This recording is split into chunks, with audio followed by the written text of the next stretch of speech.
एक बार फिर से आप सभी का बहुत बहुत स्वागत है परीक्षा वर्ल्ड के इस यूट्यूब चैनल में। दोस्तों, आज से हम भारतीय राष्ट्रीय आंदोलन के इंपॉर्टेंट एमसीक्यूज़ को पढ़ना स्टार्ट करेंगे।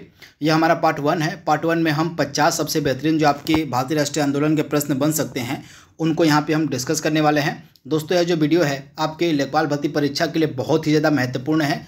इस वीडियो को आप बिल्कुल लास्ट तक देखिएगा। इस वीडियो में एमसीक्यूज़ के अलावा मैंने और बहुत सारे एडिशनल फैक्ट्स और पॉइंट्स को सम्मिलित किया हुआ है जो आपकी लेखपाल भर्ती परीक्षा के लिए महत्वपूर्ण हो सकते हैं। तो यह जो वीडियो है आपके लिए काफ़ी ज़्यादा फायदेमंद होने वाला है। तो चलिए वीडियो को शुरू करते हैं और देख लेते हैं कि आज के इस पार्ट 1 में भारतीय राष्ट्रीय आंदोलन के एमसीक्यूज में हमने कौन कौन से बेहतरीन प्रश्नों को सम्मिलित किया हुआ है। तो चलिए वीडियो को स्टार्ट करते हैं।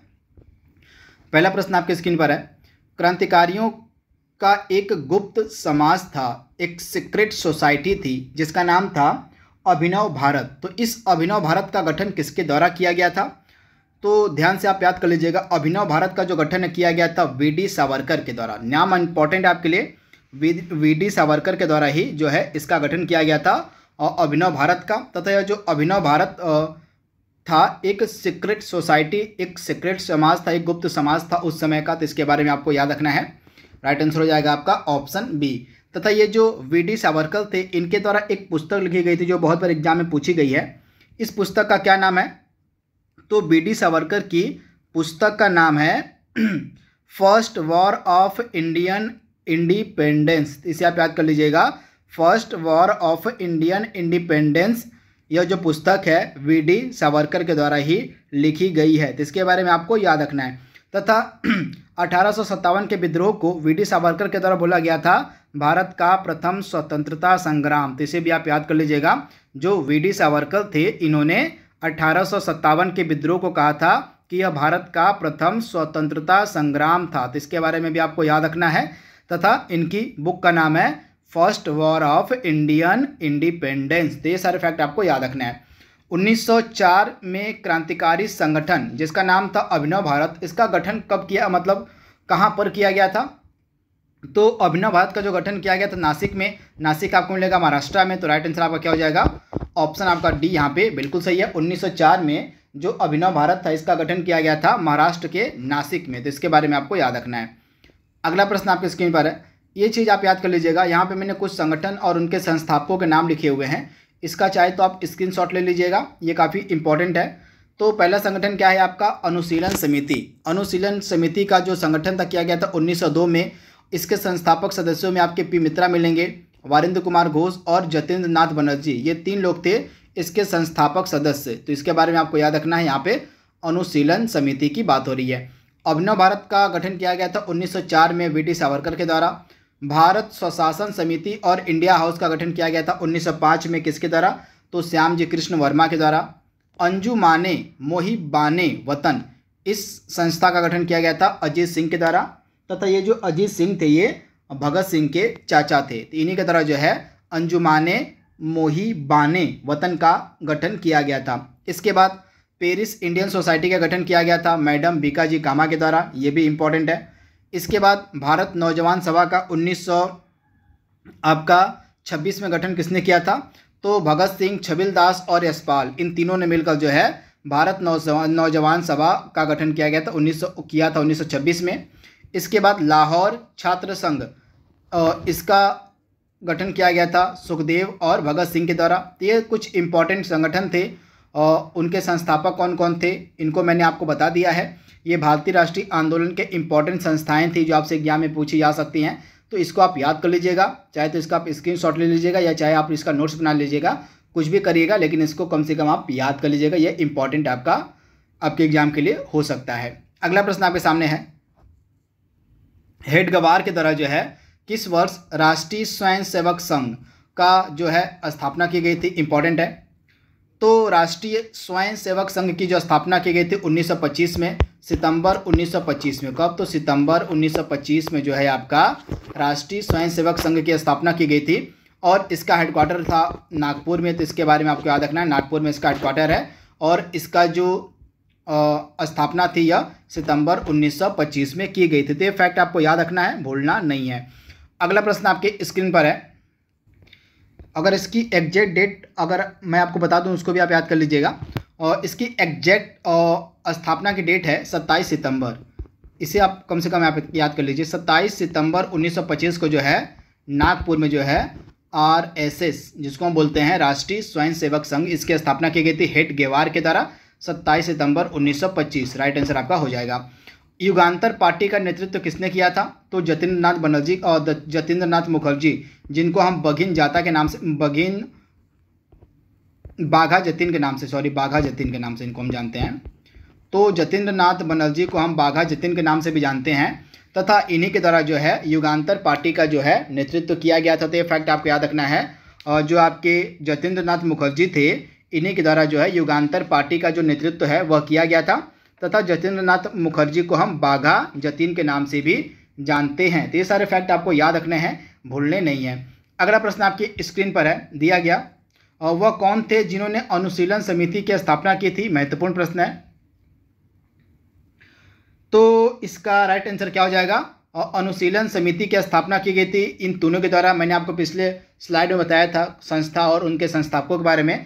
तो जो आपकी अनुशीलन समिति थी, इसकी स्थापना 3 लोगों के द्वारा मिलकर की गई थी। ये 3 लोग थे आपके पी मित्रा हो गए, बारेंद्र घोष हो गए, और तीसरे व्यक्ति आपके थे जतीन्द्र नाथ बनर्जी। इन तीनों ने मिलकर जो है अनुशीलन समिति का गठन किया था 1902 में। तो ये फैक्ट आपको याद रखना है। 1902 में अनुशीलन समिति का गठन किया गया था पी मित्रा, बारेंद्र घोष और जतीन्द्र नाथ बनर्जी के द्वारा मिलकर। तो ये फैक्ट आपको याद रखना है। उपयुक्त सभी आपका राइट आंसर हो जाएगा। बाल गंगाधर तिलक को लोकमान्य का विशेषण कब दिया गया था? काफ़ी इंपॉर्टेंट प्रश्न है। तो बाल गंगाधर तिलक को जो है क्रांतिकारी आंदोलन के दौरान जो है लोकमान्य का विशेषण दिया गया था। यहाँ पे मैंने बाल गंगाधर तिलक से जुड़े कुछ इंपॉर्टेंट फैक्ट्स और पॉइंट को यहाँ पे एक ही जगह पर अपलोड किया हुआ है, जो आपके एग्जाम के लिए ज़रूरी हो सकते हैं। तो इनको आइए देख लेते हैं। तो बाल गंगाधर तिलक को हम लोकमान्य के नाम से भी जानते हैं। तो बाल गंगाधर तिलक आपके लोकमान्य के नाम से फेमस थे, प्रसिद्ध थे। इनके द्वारा 2 पत्रिकाएं निकाली गई थी, जिनका नाम था, एक मराठा थी और एक आपका केसरी था। जिनमें से मराठा पत्रिका आपकी अंग्रेजी भाषा में प्रकाशित होती थी, और केसरी जो पत्रिका थी आपकी, और ये मराठी भाषा में प्रकाशित होती थी। तो ये दोनों पत्रिकाएं किस भाषा में प्रकाशित होती थी, बहुत बार एग्जाम में पूछा गया है, तो इनको आप देख लीजिएगा। इसके बाद बाल गंगाधर तिलक के द्वारा अखाड़ा और लाठी क्लब की शुरुआत भी की गई थी। बाल गंगाधर तिलक के द्वारा और जो है गणपति उत्सव और शिवाजी उत्सव, गणपति उत्सव की शुरुआत 1893 और शिवाजी उत्सव की शुरुआत 1896 में की गई थी। इसके बारे में आपको याद रखना है। तथा देशद्रोह के मुकदमे में जो ब्रिटिश गवर्नमेंट थी, इन्होंने 1908 में देशद्रोह के मुकदमे में 6 वर्ष की सज़ा सुनाई थी बाल गंगाधर तिलक को, तथा इनको देशद्रोह के मामले में मांडले की जेल में भेज दिया गया था। वर्मा में आपको मिलेगी मांडले की जेल, वहाँ पे 6 साल की सज़ा के लिए बाल गंगाधर तिलक को भेज दिया गया था। तो कितने साल की सज़ा हुई थी, ये बहुत बार एग्जाम पूछा गया है।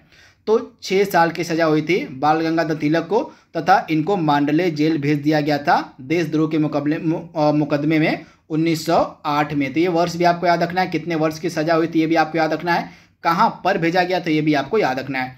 इनकी 2 फेमस पुस्तकें हैं, एक है the Arctic home of Vedas और दूसरी पुस्तक है गीता रहस्य, बहुत बार एग्जाम में पूछी गई है।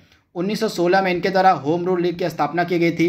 इसके बाद इनका एक फेमस कोट था जिसका नाम था स्वराज मेरा जन्मसिद्ध अधिकार है और मैं इसे लेकर रहूँगा। और इसके बाद इनकी जो मृत्यु है हो जाती है असहयोग आंदोलन की शुरुआत वाले दिन, यानी कि जिस दिन आपका असहयोग आंदोलन शुरू होता है उसी दिन जो है आपका जो बाल गंगाधर तिलक थे उनका मृत्यु भी हो जाती है। तो ये फैक्ट आपको याद रखना, 1 अगस्त 1920 को असहयोग आंदोलन के आरंभ वाले दिन बाल गंगाधर तिलक का निधन हो जाता है। तो ये सारे फैक्ट आपको याद रखने हैं बाल गंगाधर तिलक से रिलेटेड। ये फैक्ट सारे आपके एग्जाम के लिए काफ़ी ज़्यादा महत्वपूर्ण हैं। अगला प्रश्न आपकी स्क्रीन पर है, और मुजफ्फरपुर में किंग्सफोर्ड की हत्या का जो प्रयास है यह कब किया गया था? महत्वपूर्ण प्रश्न है। तो यह क्रांतिकारी आंदोलन का शुरुआती दौर था।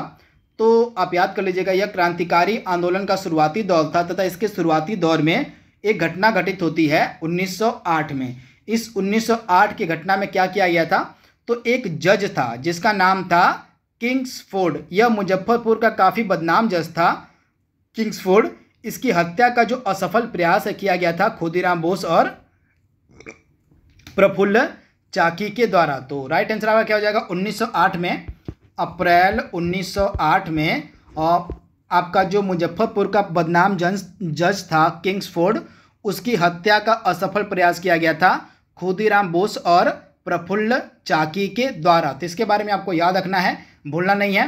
तथा इसी घटना के पश्चात जो दोनों क्रांतिकारी थे खुदीराम बोस और प्रफुल्ल चाकी, इनमें से जो प्रफुल्ल चाकी थे इन्होंने खुद को गोली मार ली और इसके बाद जो आपके बचते हैं खुदीराम बोस, इन्होंने जो है इनको जो है फांसी की सज़ा दे दी गई थी ब्रिटिश गवर्नमेंट के द्वारा। तो ये सारे फैक्ट आपको याद रखना है। मुजफ्फरपुर बम कांड का संबंध इनमें से किसके साथ है? तो मैंने आपको भी बताया है, मुजफ्फरपुर बम कांड का संबंध है प्रफुल्ल चाकी और किसके साथ? तो खुदीराम बोस के साथ। तो इसके बारे में आपको याद रखना है। तथा इस घटना के बाद जो प्रफुल्ल चाकी थे इन्होंने खुद को गोली मार ली थी और खुदीराम बोस को फांसी की सजा दे दी गई थी ब्रिटिश गवर्नमेंट के द्वारा। तथा यह जो मुजफ्फरपुर का बम कांड था यह होता है अप्रैल 1908 में। इस बम कांड में जो मुजफ्फरपुर का बदनाम जज था किंग्सफोर्ड, उसकी हत्या का असफल प्रयास इन दो क्रांतिकारियों के द्वारा किया जाता है, प्रफुल्ल चाकी और खुदीराम बोस के द्वारा। तो ये सारे फैक्ट आप याद कर लीजिएगा। बढ़ते हैं हम अगले प्रश्न की तरफ। तो अगला प्रश्न हमारा स्क्रीन पर आप तो यहाँ पे आप देख रहे हैं पूरा डिटेल मैंने अपलोड किया हुआ है। इसका चाहे तो आप स्क्रीनशॉट ले सकते हैं या चाहे वीडियो को पॉज करके आप इत्मीनान से इसको पढ़ लीजिएगा। जो वही चीज़ें जो मैंने आपको पीछे बताई हैं वही सारी चीज़ें आपकी यहाँ पे लिखी हुई हैं, तो इसको आप एक बार इत्मीनान से वीडियो को पॉज करके पढ़ लीजिएगा, इंपॉर्टेंट है। अगला प्रश्न आपकी स्क्रीन पर है, निम्नलिखित में से किसने अलीपुर षड्यंत्र मामले में अरविंद घोष का बचाव किया था? महत्वपूर्ण प्रश्न है। तो अलीपुर षड्यंत्र मामले में जो चित्तरंजन दास थे इन्होंने अरविंद घोष का बचाव किया था। तो इसके बारे में आपको याद रखना है। और जो चित्तरंजन दास थे इन्होंने अलीपुर षड्यंत्र मामले में अरविंद घोष का बचाव किया था। तथा अरविंद घोष को क्यों गिरफ्तार किया गया था? तो 1908 के अलीपुर बम मामले में, आप याद कर लीजिएगा, 1908 के अलीपुर बम मामले में जो अरविंद घोष थे उनको ब्रिटिश गवर्नमेंट ने गिरफ्तार कर लिया था। तथा इनके बचाव में कौन आए थे? तो इनके बचाव में आए थे चित्तरंजन दास। तो इसके बारे में आपको याद रखना है। अगला प्रश्न आपके सामने है, किस वर्ष में हिंदुस्तान रिपब्लिकन एसोसिएशन की स्थापना की गई थी? महत्वपूर्ण प्रश्न है। तो 24 अक्टूबर 1924, एग्जैक्ट डेट आपको पता होनी चाहिए। 24 अक्टूबर 1924 को जो है HRA हिंदुस्तान रिपब्लिकन एसोसिएशन की स्थापना की गई थी। कहाँ पर की गई थी? तो उत्तर प्रदेश के कानपुर में। कहाँ पर? तो उत्तर प्रदेश के कानपुर में HRA हिंदुस्तान रिपब्लिकन एसोसिएशन की स्थापना की गई थी 24 अक्टूबर 1924 को। तो इसके बारे में आपको याद रखना है। तथा इसकी जो स्थापना है, इसके संस्थापक सदस्य कौन कौन थे? तो सचिंद्र नाथ हो गए, सचिंद्र नाथ सान्याल हो गए, राम प्रसाद बिस्मिल हो गए, चंद्रशेखर आज़ाद, इन्हीं के द्वारा मिलकर जो है हिंदुस्तान रिपब्लिकन एसोसिएशन की जो स्थापना है 1924 में की गई थी कानपुर में। तो राइट आंसर आपका क्या हो जाएगा? ऑप्शन बी, 24 अक्टूबर 1924 को इसकी स्थापना की गई थी। अगला प्रश्न आपके स्क्रीन पर है, हिंदुस्तान रिपब्लिकन संगठन की स्थापना कहाँ पर की गई थी? तो मैंने आपको भी बताया है, उत्तर प्रदेश के कानपुर में 24 अक्टूबर 1924 को। कब? तो 24 अक्टूबर 1924 को जो है हिंदुस्तान रिपब्लिकन एसोसिएशन की स्थापना की गई थी कानपुर में। और निम्नलिखित में से कौन हिंदुस्तान रिपब्लिकन एसोसिएशन का सदस्य नहीं था? तो भगत सिंह इसके सदस्य थे, चंद्रशेखर आज़ाद इसके सदस्य थे, राम प्रसाद बिस्मिल इसके सदस्य थे, लेकिन शिव शर्मा जो थे ये हिंदुस्तान रिपब्लिकन एसोसिएशन के सदस्य नहीं थे। तो ऑप्शन आपका डी यहाँ पे बिल्कुल सही होने वाला है। अगला प्रश्न आपके सामने है, अपनी फांसी से पूर्व निम्नलिखित क्रांतिकारियों में से किसने जो है पीने हेतु दिए गए दूध को अस्वीकार कर दिया और कहा अब मैं केवल अपनी माँ का दूध पीऊँगा?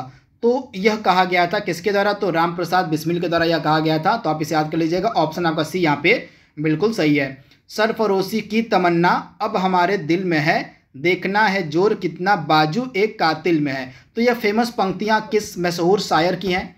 तो यह फेमस पंक्तियाँ आपको मिलेगी बिस्मिल अजीमाबादी की। बिस्मिल अजीमाबादी की यह फेमस पंक्तियाँ हैं। तथा इन पंक्तियों का जो सर्वाधिक प्रभाव था किसके जीवन में पड़ा था? तो राम प्रसाद बिस्मिल के जीवन पर जो है इस पंक्ति का जो है सर्वाधिक प्रभाव देखने को मिला था। तो ये फैक्ट आपको याद रखना है। लेकिन इस पंक्ति की जो रचना है की गई थी बिस्मिल अजीमाबादी के द्वारा। तो ये फैक्ट आप याद रखिएगा। अगला प्रश्न आपके स्क्रीन पर है, काकोरी षड्यंत्र किस वर्ष में हुआ था? तो काकोरी षड्यंत्र केस आपका कब हुआ था? 9 अगस्त 1925 को। आप याद कर लीजिएगा, यह काफ़ी न्यूज़ में भी था क्योंकि हाल के दिनों में जो यूपी की गवर्नमेंट है उसने काकोरी षड्यंत्र केस का नाम बदल कर दिया था काकोरी ट्रेन एक्शन। तो इसके पूछे जाने के चांस आपके एग्जाम में बढ़ जाते हैं। तो काकोरी ट्रेन एक्शन या आप इसको कह लीजिए काकोरी षड्यंत्र केस, यह हुआ था 9 अगस्त 1925 को। तो इसके बारे में आपको याद रखना है, 9 अगस्त 1925 को किसके द्वारा यह किया गया था? तो HRA, हिंदुस्तान रिपब्लिकन एसोसिएशन के जो आपके क्रांतिकारी थे उन्हीं के द्वारा जो है इस घटना को अंजाम दिया गया था 9 अगस्त 1925 को। इस घटना के तहत जो भारतीय क्रांतिकारी थे उनके द्वारा ब्रिटिश ट्रेन को रोक कर लूटपाट की जाती है। तो इसके बारे में आपको याद रखना है, इंपॉर्टेंट है। अगला प्रश्न आपके सामने है, निम्नलिखित क्रांतिकारियों में से कौन काकोरी षड्यंत्र केस से जुड़ा नहीं था? तो इसमें से भगत सिंह का संबंध जो है आपका काकोरी षड्यंत्र केस से नहीं था। बाकी आपके तीनों राम प्रसाद बिस्मिल, रोशन सिंह और अशफाक उल्ला खां, इनका संबंध काकोरी षड्यंत्र केस से था, लेकिन भगत सिंह का जो संबंध था यह काकोरी षड्यंत्र केस से नहीं था। तो इसके बारे में आपको याद रखना, ऑप्शन आपका सी यहाँ पे बिल्कुल सही है। अगला प्रश्न आपके सामने है, तो यहाँ पे पूरा मैंने Hindustan Republican association, Hindustan socialist Republican association, उन सभी के बारे में लिखा हुआ है। इसके बाद काकोरी घटना के बारे में भी मैंने इसमें लिखा हुआ है। तो ये देख लेते हैं। उत्तर भारत में क्रांतिकारियों ने 24 अक्टूबर 1924 को कानपुर में हिंदुस्तान रिपब्लिकन एसोसिएशन का गठन किया था। इसके गठन में शामिल थे सचिंद्र नाथ सान्याल, राम प्रसाद बिस्मिल और चंद्रशेखर आजाद। तो इसके संस्थापक सदस्य भी आपको याद रखना है। हिंदुस्तान रिपब्लिकन एसोसिएशन ने 9 अगस्त 1925 को काकोरी में 8 डाउन ट्रेन को रोककर लूटपाट की घटना को अंजाम दिया था। इस घटना को हम काकोरी कांड के नाम से जानते हैं। इस घटना के पश्चात गिरफ्तार होने वाले क्रांतिकारियों में अशफाक उल्ला खान, राम प्रसाद बिस्मिल, रोशन सिंह, राजेंद्र लाहिड़ी को फांसी दे दी गई तथा अन्य जो क्रांतिकारी थे उनको आजीवन कारावास की सजा दी गई थी इस काकोरी कांड के तहत। इसके बारे में आपको याद रखना है। तथा इस घटना के बाद, काकोरी कांड के बाद जो HRA था उसका अस्तित्व खत्म हो जाता है तथा HRA के बाद एक नया संगठन उभर कर आता है जिसका नाम बनता है हिंदुस्तान सोशलिस्ट रिपब्लिकन एसोसिएशन। तो यह संगठन कौन सा होता है? HSRA। पहले था यह HRA, अब यह बन जाता है HSRA, जिसको हम बोलते हैं हिंदुस्तान सोशलिस्ट रिपब्लिकन एसोसिएशन। इसका जो गठन था किया गया सितंबर 1928 में दिल्ली के फिरोजशाह कोटला मैदान में। तथा इसकी स्थापना किसके द्वारा की गई? तो चंद्रशेखर आज़ाद इसके मेन लीडर थे। चंद्रशेखर आज़ाद के द्वारा इसका नेतृत्व किया गया था और बाकी अन्य लोग थे आपके बिजोई कुमार सिन्हा, शिव शर्मा, भगत सिंह, भगवती चरण वोहरा, सुखदेव, दुर्गा भाभी, ये अन्य क्रांतिकारी थे जो इसमें सम्मिलित थे। लेकिन इस HRS से, हिंदुस्तान सोशलिस्ट रिपब्लिकन एसोसिएशन का जो नेतृत्व था यह था चंद्रशेखर आज़ाद के पास। तो इसके बारे में आपको याद रखना है, 1928 सितंबर में इसकी स्थापना की गई दिल्ली के फिरोजशाह कोटला स्टेडियम में। इसका आप स्क्रीनशॉट ले लीजिएगा, यह काफ़ी इंपॉर्टेंट है आपके एग्जाम के लिए। अगला प्रश्न की तरफ हम बढ़ते हैं। और निम्नलिखित में से काकोरी कांड से जुड़ा कौन क्रांतिकारी मुकदमे से बच निकला था? तो आज़ाद थे, आज़ाद हैं और आज़ाद ही रहेंगे, यह फेमस कथन किसका था? तो चंद्रशेखर आज़ाद जी का था। तो ये जो थे ये काकोरी कांड से मुकदमे से बच निकले थे। इसके बारे में आपको याद रखना है, ऑप्शन आपका सी यहाँ पे बिल्कुल सही है।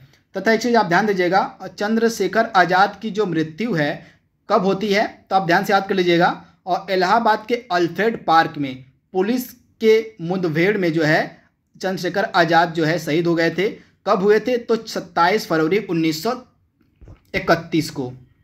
अब ध्यान से याद कर लीजिएगा, 27 फरवरी 1931 को जो है इलाहाबाद के अल्फ्रेड पार्क में जो है चंद्रशेखर आज़ाद शहीद हो गए थे। तो डेट आपको याद रखनी है, 27 फरवरी 1931। डेट आप याद कर लीजिएगा, घोल के एकदम पी जाइएगा। 27 फरवरी 1931 को चंद्रशेखर आज़ाद शहीद हो गए थे इलाहाबाद के अल्फ्रेड पार्क में। इससे ठीक मुझे लग रहा है कि एक महीने पहले 23 आपका मार्च 1931, मान लीजिए एक ही महीने पहले, तो 23 मार्च 1931 को सुखदेव, भगत सिंह और राजगुरु को भी फांसी दी गई थी। तो इसके बारे में भी आपको याद रखना है कि 23 मार्च 1931 को भगत सिंह, राजगुरु और सुखदेव को फांसी दी गई थी। और ठीक इससे एक महीने बाद यानी कि 27 फरवरी 1931 को ही जो चंद्रशेखर आज़ाद थे वे शहीद हो जाते हैं इलाहाबाद के अल्फ्रेड पार्क में। तो ये सारे फैक्ट आपको याद रखना है। और निम्नलिखित में से कौन काकोरी कांड मुकदमे में सरकारी वकील था? इंपॉर्टेंट प्रश्न है। तो काकोरी कांड मुकदमे में सरकारी वकील कौन था? तो आपका हो जाएगा जगत नारायण मुल्ला जो था, यह काकोरी कांड में जो है सरकारी वकील था। इस कांड के मुकदमे में जो है यह सरकारी वकील बना था जगत नारायण मुल्ला। अगला प्रश्न आपके स्क्रीन पर है, हिंदुस्तान सोशलिस्ट रिपब्लिकन एसोसिएशन की स्थापना किसके द्वारा की गई थी? तो मैंने आपको अभी बताया है, और चंद्रशेखर आज़ाद के नेतृत्व में जो है HSRA यानी कि हिंदुस्तान सोशलिस्ट रिपब्लिकन एसोसिएशन की जो स्थापना थी यह की गई थी सितंबर 1928 में दिल्ली के फिरोजशाह कोटला स्टेडियम में। इनकलाब जिंदाबाद का नारा दिया गया था किसके द्वारा? तो भगत सिंह के द्वारा। ऑप्शन आपका सी यहाँ पे बिल्कुल सही है, भगत सिंह के द्वारा इनकलाब जिंदाबाद का नारा दिया गया था। तो ऑप्शन आपका सी यहाँ पे बिल्कुल सही है। अगला प्रश्न आपके सामने है, भगत सिंह, राजगुरु और सुखदेव को कब फांसी दी गई थी? तो 23 मार्च 1931 को। ऑप्शन आपका ए यहाँ पे बिल्कुल सही है, 23 मार्च 1931 को भगत सिंह, राजगुरु और सुखदेव को फांसी दी गई थी।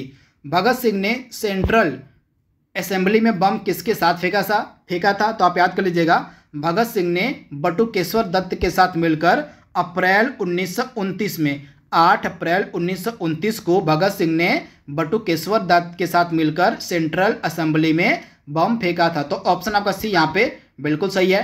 इन दोनों प्रश्नों का पूरा डिटेल मैंने यहाँ पे अपलोड किया हुआ है, यहाँ पे आप देख रहे हैं। 8 अप्रैल 1929 को पब्लिक सेफ्टी बिल तथा ट्रेड डिस्प्यूट बिल के विरोध में भगत सिंह एवं बटुकेश्वर दत्त ने सेंट्रल लेजिस्लेटिव असेंबली में बम फेंका था। तो ये आपका हो गया सेंट्रल लेजिस्लेटिव असेंबली के बारे में कुछ तथ्य। अब यहाँ पे हम बात करेंगे कि भगत सिंह को फांसी कब दी गई थी। तो दूसरा वाला कथन आपका है, और दूसरे वाले प्रश्न का राइट आंसर आपका यहाँ पे लिखा हुआ है, भगत सिंह, राजगुरु और सुखदेव पर लाहौर षड्यंत्र केस के तहत। आप याद कर लीजिएगा किस केस के तहत भगत सिंह, सुखदेव और राजगुरु को फांसी की सजा दी गई थी? तो लाहौर षड्यंत्र केस के तहत 23 मार्च 1931 को जो है भगत सिंह, राजगुरु और सुखदेव को फांसी की सजा दी गई थी। तो दोनों प्रश्नों का पूरा डिटेल मैंने यहाँ पे अपलोड किया था, इसको आप एक बार पढ़ लीजिएगा। अगला प्रश्न आपके सामने है, भगत सिंह, सुखदेव और राजगुरु को किस केस में फांसी की सजा मिली थी? तो लाहौर षड्यंत्र केस में। मैंने आपको अभी बताया है, ऑप्शन आपका बी यहाँ पे बिल्कुल सही होने वाला है। भगत सिंह का स्मारक कहाँ पर स्थित है? तो फिरोजपुर में। कहाँ? तो ऑप्शन आपका ए यहाँ पे बिल्कुल सही है, भगत सिंह का स्मारक आपको मिलेगा फिरोजपुर। ऑप्शन ए आपका बिल्कुल सही है। निम्नलिखित में से किसने प्रसिद्ध चटगांव शस्त्रागार धावा आयोजित किया था? इंपॉर्टेंट प्रश्न है। तो इसका राइट आंसर क्या हो जाएगा? सूर्यसेन के द्वारा जो है फेमस जो आपका चटगांव शस्त्रागार धावा था वह आयोजित किया गया था। इसके बारे में पूरा डिटेल मैंने यहाँ पे अपलोड किया हुआ है, यहाँ पे आप देख रहे हैं। चटगांव शस्त्रागार हमला 1930 में हुआ था। तो बंगाल के क्रांतिकारियों में जो सूर्यसेन थे, इनको हम मास्टर दा के नाम से भी जानते हैं। इनके द्वारा स्थापित इंडियन रिपब्लिकन आर्मी का विशिष्ट स्थान था। इन्होंने चटगांव के शस्त्रागार पर अधिकार करने तथा चटगांव का बंगाल से संपर्क काटने की कार्यवाही की थी। इसमें गणेश घोष और लोकीनाथ बाउल सहित 65 क्रांतिकारी सम्मिलित, यानी कि चटगांव शस्त्रागार हमला जो आपका 1930 हुआ था, इसमें जो है 65 अन्य क्रांतिकारी भी शामिल थे। और किसके अलावा? तो सूर्यसेन के अलावा। लेकिन इसको लीड किया गया था, इसके मुख्य नेता थे आपके सूर्यसेन। तो इसके बारे में आपको याद रखना है, मास्टर डा के नाम से ये फेमस थे। ये फैक्ट आपको याद रखना है, चटगांव शस्त्रागार हमले से रिलेटेड। तो राइट आंसर आपका क्या हो जाएगा? सूर्यसेन के द्वारा। स्वतंत्रता संग्राम के सबसे कम आयु के शहीद कौन थे? तो खुदीराम बोस जो थे, ये सबसे कम उम्र के शहीद थे। आप इसे याद कर लीजिएगा, सबसे कम उम्र के शहीद कहे जाते हैं आपके खुदीराम बोस। इनको जो है फांसी की सजा 1908 में ही दे दी गई थी।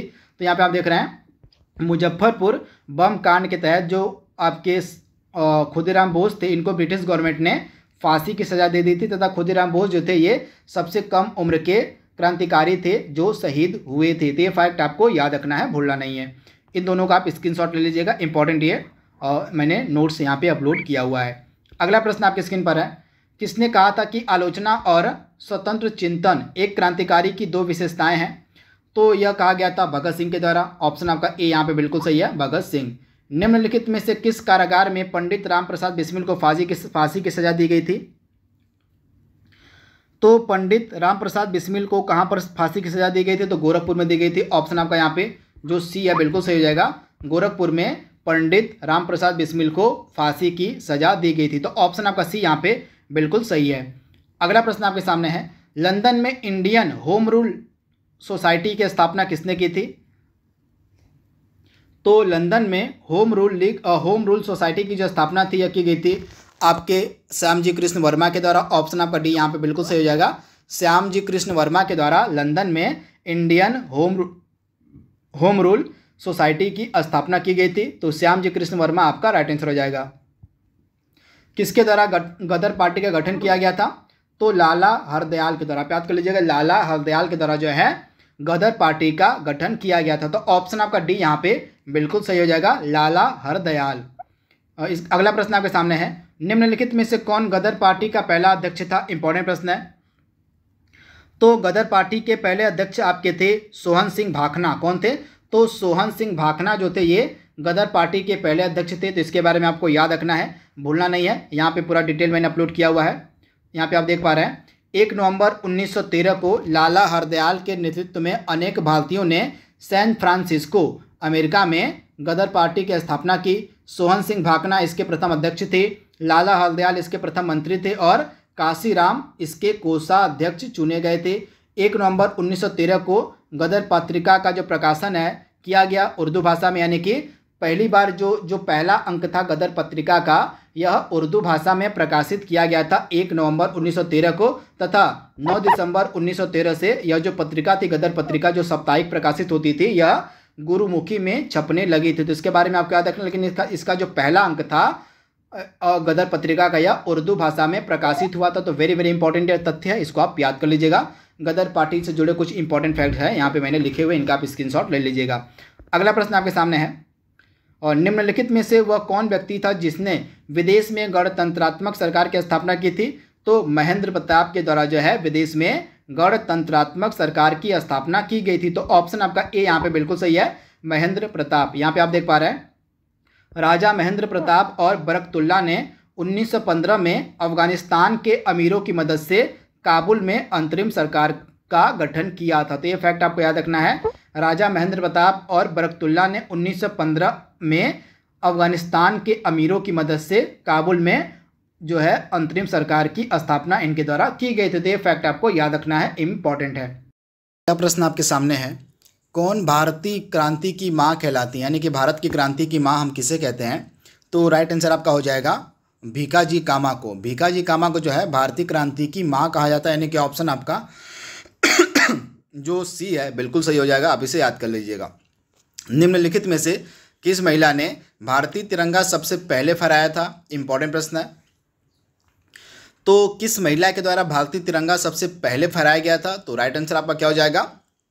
मैडम भीकाजी कामा के द्वारा, यानी कि ऑप्शन आपका जो यहाँ पे बी है बिल्कुल सही हो जाएगा, मैडम भीकाजी कामा के द्वारा। यहाँ पे आप देख पा रहे हैं, और 1907 में जर्मनी के स्टटगार्ट में द्वितीय अंतर्राष्ट्रीय समाजवादी सम्मेलन का आयोजन किया गया था।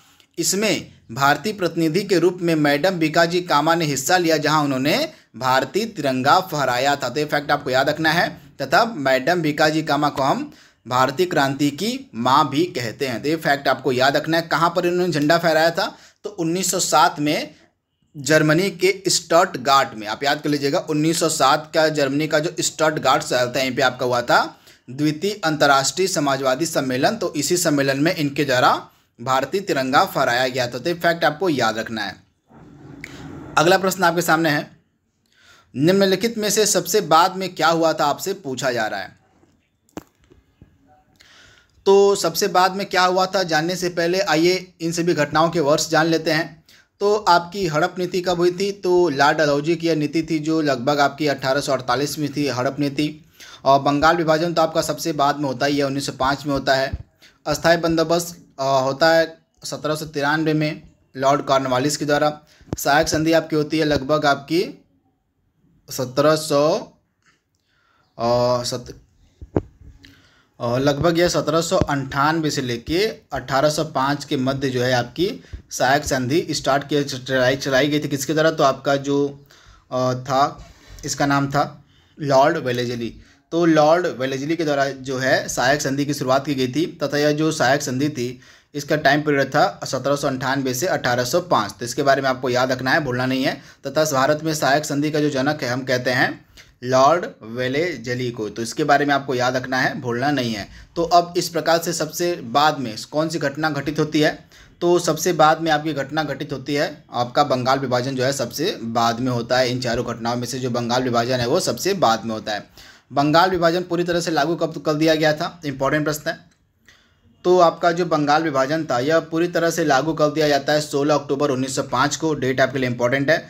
वायसराय कौन था इस समय? तो लॉर्ड कर्जन था, कर्जन वायसराय था और इसी के द्वारा जो है बंगाल का विभाजन किया गया था 16 अक्टूबर 1905 को। तो ऑप्शन जो आपका ए है यहाँ पे बिल्कुल सही हो जाएगा, 16 अक्टूबर 1905 को। बंगाल विभाजन 1905 के दौरान कौन सा आंदोलन मतलब के बाद कौन सा आंदोलन शुरू हुआ था? तो बंगाल विभाजन 1905 के बाद आपका कौन सा आंदोलन स्टार्ट हो गया था? तो राइट आंसर आपका क्या हो जाएगा? बंगाल विभाजन के विरोध में जो है स्वदेशी आंदोलन आपका स्टार्ट हुआ था। तो आप इसे याद कर लीजिएगा, स्वदेशी मूवमेंट यानी कि स्वदेशी आंदोलन स्टार्ट हो गया था बंगाल विभाजन के ठीक बाद। तो इसके बारे में आपको याद रखना है। ऑप्शन आपका जो बी है यहाँ पे बिल्कुल सही होने वाला है। एग्जाम में यह डायरेक्टली आपसे पूछा जा सकता है। वहीं पहले ऑप्शन की अगर हम बात करें तो सविनय अवज्ञा आंदोलन शुरू कब हुआ था? तो काफ़ी इंपॉर्टेंट है। सविनय अवज्ञा आंदोलन का जो प्रथम चरण था आप याद कर लीजिएगा, इसका जो फर्स्ट फेज था, जो प्रथम चरण था, यह 12 मार्च 1930 को महात्मा गांधी जी के द्वारा स्टार्ट किया गया था। कहाँ से? तो दांडी से।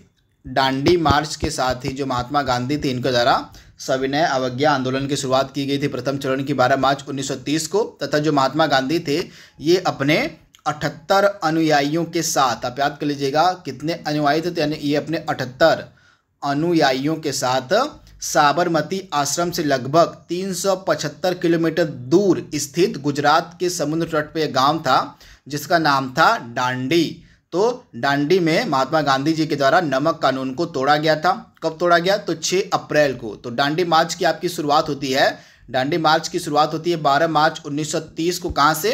तो साबरमती आश्रम से।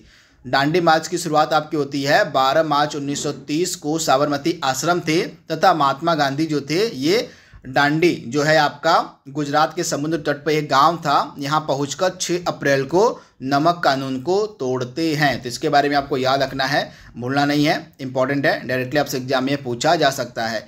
वहीं सविनय अवज्ञा आंदोलन के सेकेंड फेज की अगर हम बात करें तो ज़्यादा लंबा चलता नहीं है इसका दूसरा चरण। इसका जो दूसरा चरण था सविनय अवज्ञा आंदोलन का, यह 1 जनवरी 1932 को पुनः स्टार्ट होता है, परंतु 4 जनवरी को कांग्रेस के सारे जो महत्वपूर्ण नेता थे उनको गिरफ्तार कर लिया गया तथा जो कांग्रेस थी उसके द्वारा आधिकारिक रूप से मई 1933 में इस आंदोलन को समाप्त कर दिया जाता है और मई 1934 में इसे वापस ले लिया जाता है। तो ये फैक्ट आपको याद रखने हैं सविनय अवज्ञा आंदोलन से रिलेटेड, इंपॉर्टेंट है। वही आपका जो रॉलेट एक्ट था 1919 में आया था, तो इसके बारे में आपको याद रखना है। रॉलेट एक्ट आपका कब आया था? तो 1919 में आपका रॉलेट एक्ट आया था, इंपॉर्टेंट है, डायरेक्टली आपसे एग्जाम में पूछा जा सकता है। वहीं भारत छोड़ो आंदोलन की आधिकारिक शुरुआत कब मानी जाती है? तो भारत छोड़ो आंदोलन की जो शुरुआत है यह 8 अगस्त को हो जाती है, यानी कि जो भारत छोड़ो आंदोलन है यह, तो भारत छोड़ो आंदोलन को स्टार्ट करने का जो प्रस्ताव था यह 8 अगस्त को जो है साइन कर दिया जाता है कि भैया जो भारत छोड़ो आंदोलन है यह अब स्टार्ट कर दिया जाएगा। इसका जो प्रस्ताव था वह 8 अगस्त को पास कर दिया जाता है। तो इसके बारे में आपको याद रखना है। तथा इस भारत छोड़ो आंदोलन का जो नेतृत्व है वह महात्मा गांधी के द्वारा किया जाएगा, यह भी प्रस्ताव में बताया गया था। तो 8 अगस्त को भारत छोड़ो आंदोलन को स्टार्ट करने का प्रस्ताव दे दिया गया तथा ऑफिशियल रूप से 9 अगस्त को जो है आपका भारत छोड़ो आंदोलन शुरू होता है। तथा 9 अगस्त को जैसे ही आपका भारत छोड़ो आंदोलन शुरू होता है, 9 अगस्त की सुबह ही ब्रिटिश गवर्नमेंट के द्वारा ऑपरेशन जीरो आवर की शुरुआत की जाती है। तो इस ऑपरेशन जीरो आवर के तहत महात्मा गांधी जी को गिरफ्तार कर आगा खां पैलेस में बंद कर दिया जाता है, कैद कर दिया जाता है। यानी कि जो 9 अगस्त का दिन था, जिस दिन ऑफिशियल रूप से आपका स्टार्ट कर दिया गया था भारत छोड़ो आंदोलन, इसी दिन जो ब्रिटिश गवर्नमेंट थी उसके द्वारा ऑपरेशन जीरो आवर की शुरुआत की जाती है और इस ऑपरेशन जीरो आवर के तहत महात्मा गांधी को गिरफ्तार करके आगा खां पैलेस में, कहाँ, तो आगा खां पैलेस में जो है उनको रख दिया जाता है। तो ये फैक्ट बहुत बार एग्जाम में पूछा गया कि महात्मा गांधी को भारत छोड़ो आंदोलन के दौरान गिरफ्तार करके कहाँ पर कैद किया जाता है, तो आगा खां पैलेस में कैद कर दिया जाता है। इसके अलावा अन्य कांग्रेस के जो बड़े लीडर थे, जिनमें जवाहरलाल नेहरू हो गए, गोविंद बल्लभ पंत हो गए, JB कृपलानी हो गए, पट्टाभी सीतारामैया हो गए, इनको जो है अहमदनगर जेल में कैद कर दिया गया था इस ऑपरेशन जीरो आवर के तहत। तो इसके बारे में आपको याद रखना है कि जिस दिन ही आपका भारत छोड़ो आंदोलन शुरू होता है, उसके पहले ही दिन जो बड़े बड़े नेता थे उनको जेल में कैद कर दिया जाता है, जो ब्रिटिश गवर्नमेंट थी उसके द्वारा। तो इसके बारे में आपको याद रखना है। तथा इस ऑपरेशन को ब्रिटिश गवर्नमेंट ने नाम दिया था ऑपरेशन जीरो आवर। तो इसके बारे में आपको याद रखना है, भूलना नहीं है। तो यहाँ पे प्रश्न हमारा क्या कह रहा था, प्रश्न हमारा था कि बंगाल विभाजन के बाद कौन सा आंदोलन हुआ था, तो आपका हो जाएगा स्वदेशी आंदोलन। यहाँ पे मैंने तीनों घटनाओं के बारे में यहाँ पे लिखा हुआ है। और सविनय अवज्ञा आंदोलन की जो शुरुआत है 12 मार्च 1930 को होती है, दांडी मार्च के रूप में जो है आपका सविनय अवज्ञा आंदोलन शुरू होता है। और कहाँ से शुरू होता है, तो यह साबरमती आश्रम से शुरू होता है। और महात्मा गांधी दांडी कब पहुँचते हैं, तो 6 अप्रैल को महात्मा गांधी गुजरात के समुद्र तट पर स्थित जो गांव दांडी है, यहाँ पर पहुँचकर 6 अप्रैल को महात्मा गांधी जी के द्वारा नमक कानून को तोड़ दिया जाता है। तो इसके बारे में आपको याद रखना है।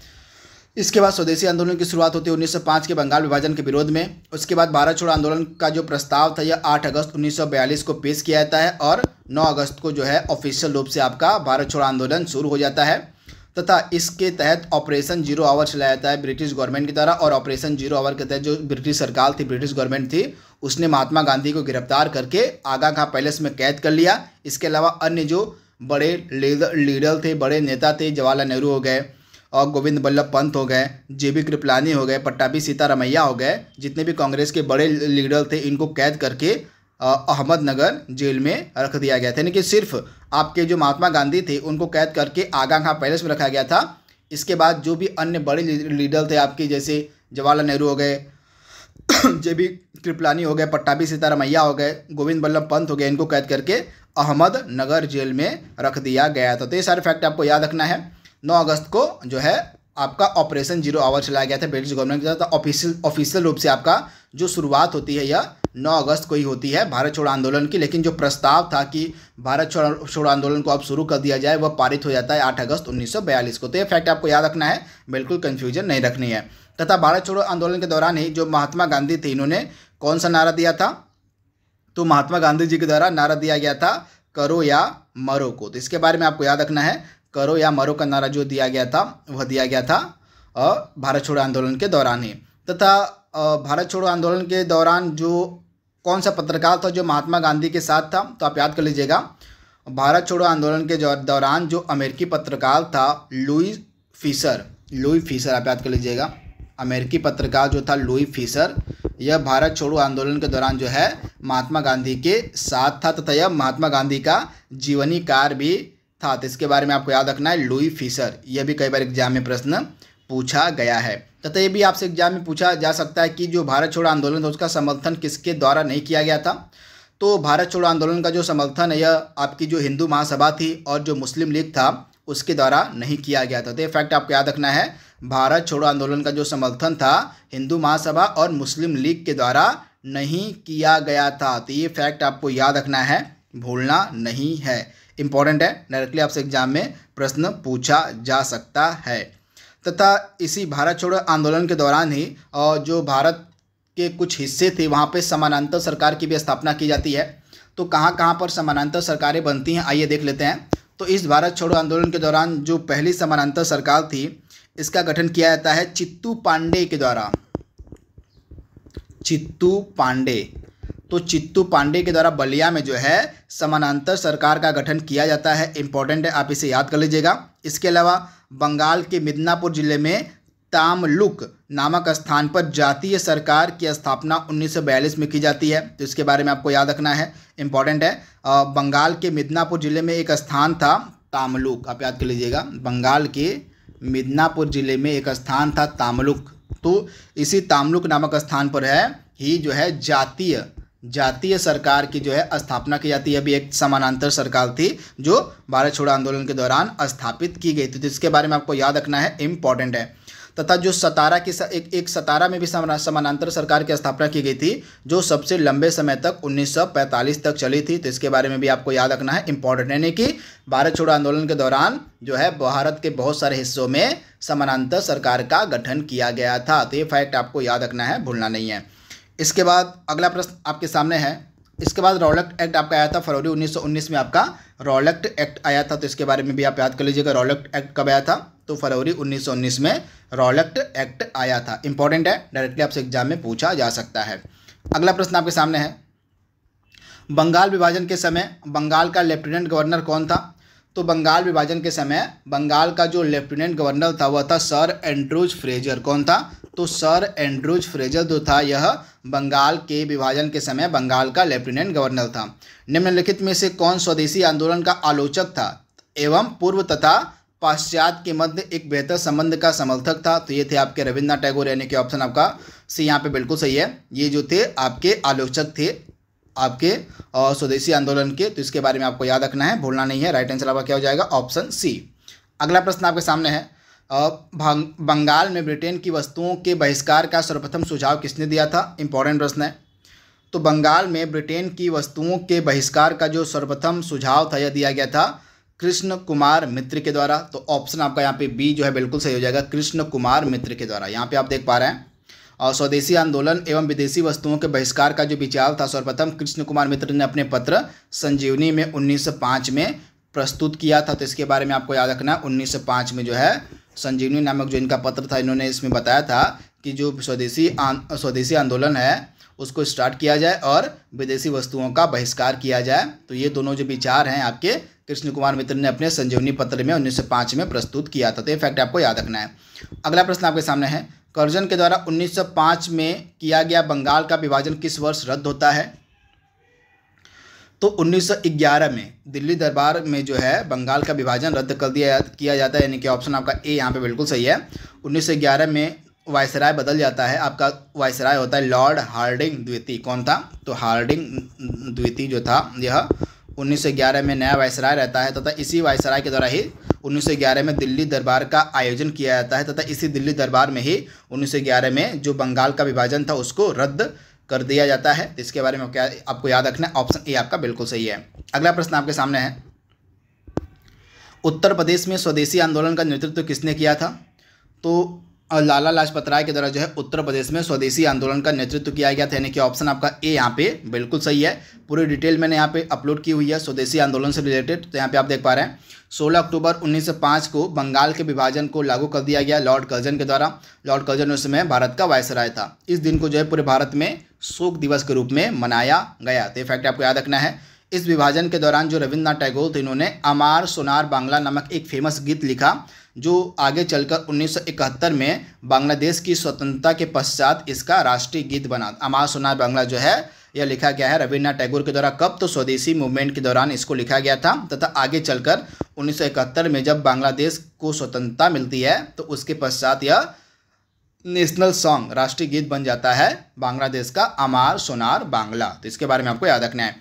और इस आंदोलन का स्वदेशी आंदोलन का जो नेतृत्व है बहुत लोगों के द्वारा किया गया था। तो तिलक जो थे इन्होंने बम्बई और पुणे में नेतृत्व किया था स्वदेशी आंदोलन का।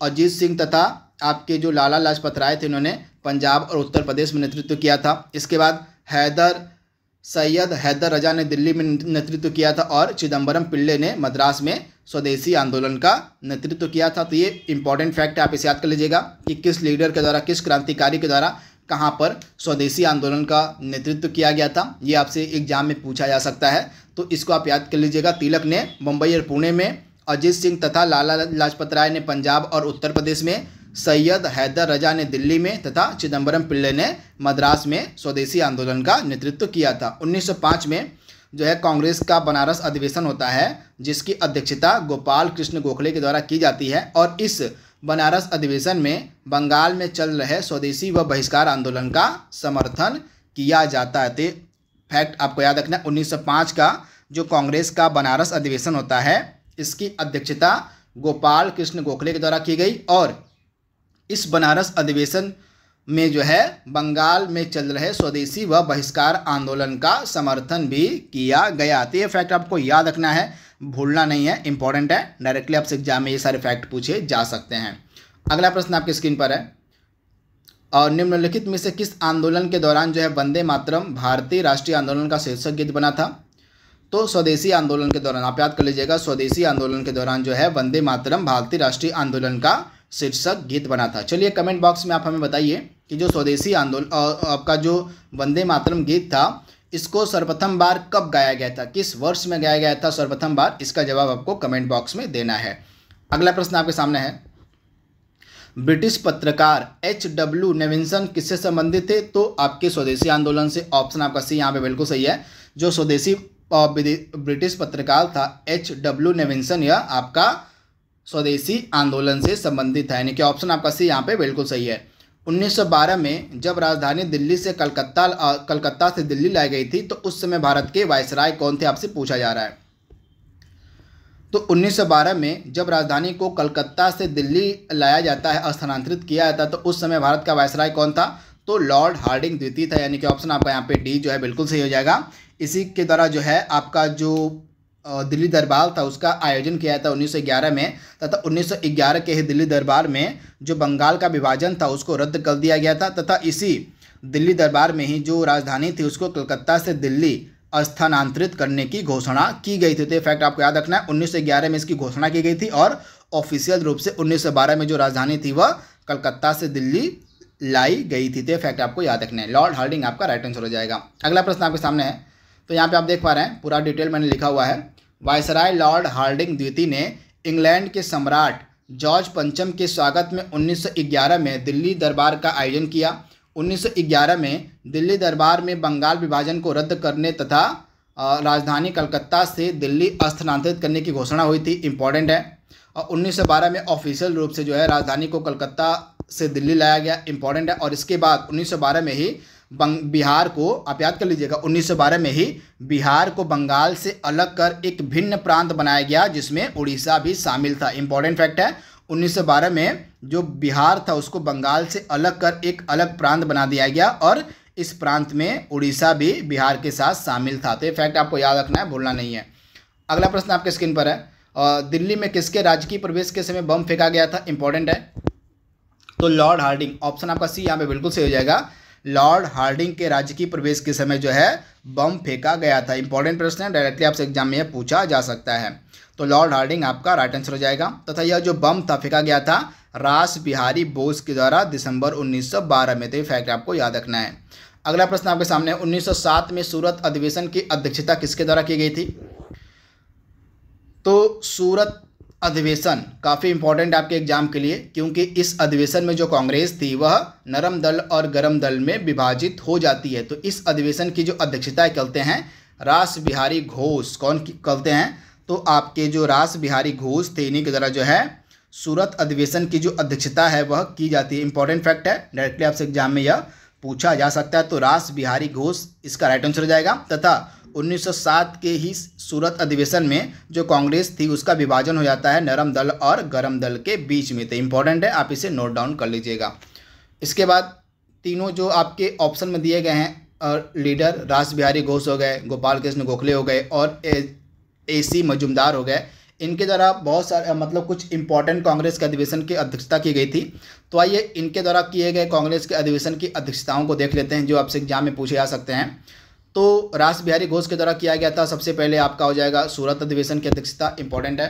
तो 1907 का जो कांग्रेस का सूरत अधिवेशन था, सूरत सेशन था, इसकी जो अध्यक्षता की गई थी रास बिहारी घोष के द्वारा। इसकी मेन बात क्या थी इस सूरत अधिवेशन की? तो कांग्रेस जो है नरम दल और गरम दल में विभाजित हो जाती है। इसके बाद 1905 का जो कांग्रेस का बनारस अधिवेशन था, इसकी अध्यक्षता करते हैं गोपाल कृष्ण गोखले। इसका मेन पॉइंट क्या था? तो बंगाल विभाजन की आलोचना करना तथा स्वदेशी व बहिष्कार आंदोलन का समर्थन करना। तो इसे आप याद कर लीजिएगा। जो आपका बनारस का कांग्रेस अधिवेशन था, इसकी मेन बातें क्या थी? तो इस कांग्रेस अधिवेशन में बनारस के बंगाल विभाजन की आलोचना की गई और इसी में स्वदेशी और बहिष्कार आंदोलन का समर्थन किया गया। तो फैक्ट आपको याद रखना है, इसकी अध्यक्षता की गई थी गोपाल कृष्ण गोखले के द्वारा। इसके बाद 1916 का आपका लखनऊ अधिवेशन काफ़ी इंपॉर्टेंट है, क्योंकि 1907 में जो कांग्रेस विभाजित हुई थी नरम दल और गरम दल के बीच में, पुनः 1916 में एक हो जाती है तथा इस लखनऊ अधिवेशन की जो अध्यक्षता की गई थी अंबिका चरण मजूमदार के द्वारा। इसका मेन बात क्या था इस अधिवेशन का, तो नरम दल और गरम दल का एकीकरण हो जाता है, यानी कि नरम दल और गरम दल पुनः आपके कांग्रेस में शामिल हो जाते हैं, मतलब कांग्रेस में इनका समझौता हो जाता है और पुनः ये एक हो जाते हैं। तो इसके बारे में आपको याद रखना है। इसके बाद कांग्रेस जो है, कांग्रेस व मुस्लिम लीग के मध्य जो है समझौता होता है इसी लखनऊ अधिवेशन के दौरान ही। तो ये सारे फैक्ट आपको याद रखना है, भूलने नहीं है, इंपॉर्टेंट है। अगला प्रश्न आपके सामने है, होम रूल लीग आंदोलन का सर्वप्रथम किसने आरंभ किया था? तो जो होम रूल लीग आंदोलन था यह सर्वप्रथम आरंभ किया गया था बाल गंगाधर तिलक के द्वारा, यानी कि ऑप्शन आपका जो सी था यहाँ पे बिल्कुल सही हो जाएगा।